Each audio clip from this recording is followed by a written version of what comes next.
Friends అందరికీ నమస్కారం అండి. ఇప్పుడే అందిన వార్త, బీఆర్ఎస్లోకి ఆ నలుగురు కాంగ్రెస్ ఎమ్మెల్యేలు సీఎం రేవంత్ రెడ్డి ఊహించని షాక్ అంటూ లేటెస్ట్ అప్డేట్ అయితే రావడం జరిగిందండి.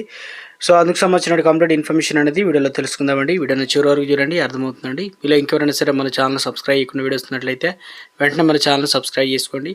ప్రభుత్వం నుంచి వచ్చే లేటెస్ట్ అప్డేట్ అన్ని కూడా అందరికంటే ముందుగానే అందించడం జరుగుతుంది. అదేవిధంగా లైక్ చేయడం మర్చిపోతున్నారు, దయచేసి లైక్ చేయండి. లేట్ చేయకుండా వీడియోలోకి అయితే వెళ్ళిపోతామండి. మనం బీఆర్ఎస్ నుంచి గెలిచి కాంగ్రెస్లో చేరిన ఎమ్మెల్యేలు దానం నాగేంద్ర ఇటీవల ఇంటర్వ్యూలో కేటీఆర్ పొగిడిన అంశం తెలంగాణలో హాట్ టాపిక్గా మారింది. ఇంకా ఆయన హైడ్రాను తప్పుపట్టడం కూడా తీవ్ర చర్చనీయాంశమైంది. దీంతో కాంగ్రెస్లో ఆయన తీవ్ర అసంతృప్తిగా ఉన్నాడని, త్వరలో తిరిగి బీఆర్ఎస్ గూటికి చేరుతారన్న ప్రచారం కూడా సోషల్ మీడియాలో ఈ అంశంపైన జోరుగా చర్చ నడుస్తుంది.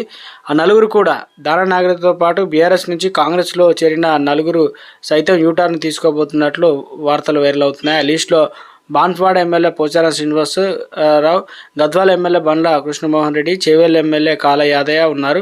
ఈ విషయంపైన వీరు బీఆర్ఎస్ అధినేత కేసీఆర్తో సైతం టచ్లోకి వెళ్ళినట్లు సంప్రదింపులు నడుపుతున్నారని చెప్పేసి సోషల్ మీడియాలో